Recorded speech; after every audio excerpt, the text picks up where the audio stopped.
Good afternoon to all. Last video में हमने क्या पढ़ा था?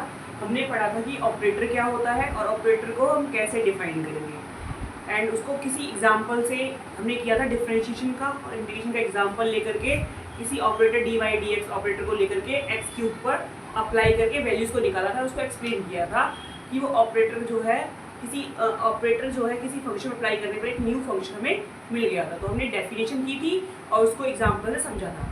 अब हम बात करेंगे प्रॉपर्टीज़ क्या होती है, जनरल प्रॉपर्टीज़ क्या होती है ऑपरेटर की। तो सबसे पहले हम बात करते हैं सम मीन्स टू से हमारे पास ऑपरेटर्स है, A cap and B cap are two operators.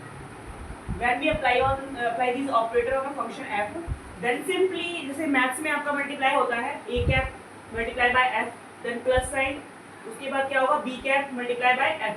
तो ये हमारे पास क्या होगा, sum of two operators a cap and b cap.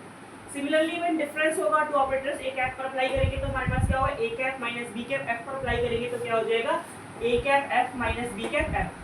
उसके बाद हम बात करते हैं प्रोडक्ट की। प्रोडक्ट में क्या होता है, हमारे पास जैसे ए कैप और बी कैप दो ऑपरेटर हैं, किसी फंक्शन एफ पर अप्लाई करते हैं तो हम क्या करेंगे, ए कैप ऑपरेटर को एज डी रखेंगे, पहले हम बी ऑपरेटर को एफ अप्लाई करेंगे, उसके बाद जो रिजल्ट आएगा उस रिजल्ट पर क्या करेंगे, ए कैप ऑपरेटर को अप्लाई करेंगे।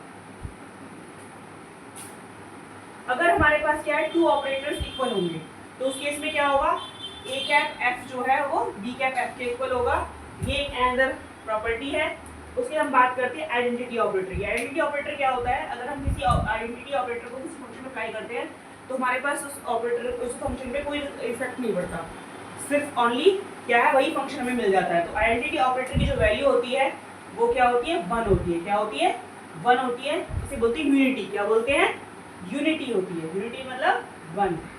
सिमिलरली हमारे पास एसोसिएटिव लॉ होता है, जैसे मैथ्स में होता है एसोसिएटिव लॉ, सिमिलरली यहाँ ऑपरेटर्स में एसोसिएटिव लॉ होता है। इसमें क्या होता है, A cap B cap C cap.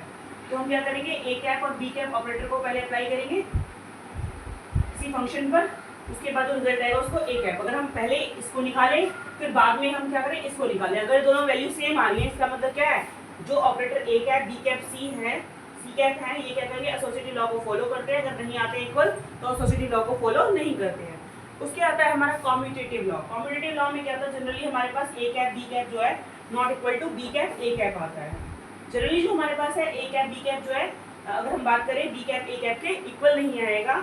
हम क्या करें, अगर कॉम्यूटेटिव लॉ होगा तो हमारे पास क्या होता है, ये स्क्वायर ब्रैकेट के अंदर में ए कैप ऑपरेटर को लिखा, बी कैप ऑपरेटर को लिखा, तो हमारे पास फॉर्मूला क्या होगा, A cap B cap minus B cap A cap. ठीक है। अगर हमारे पास ये वैल्यू नॉट इक्वल टू 0 आ रही है, इसका मतलब क्या करेंगे, ए कैप और बी कैप जो ऑपरेटर्स हैं वो क्या करेंगे, वो कॉम्यूट नहीं कर रहे हैं, दूसरे को क्या कर रहे हैं, कॉम्यूट नहीं कर रहे हैं। सिमिलरली अगर हम कहें कि ए कैप बी कैप ऑपरेटर की वैल्यू जो है वो 0 आ रही है, ठीक है, इसका मतलब क्या करेंगे, वो कॉम्यूट करेंगे, दूसरे को क्या करेंगे, कॉम्यूट करेंगे।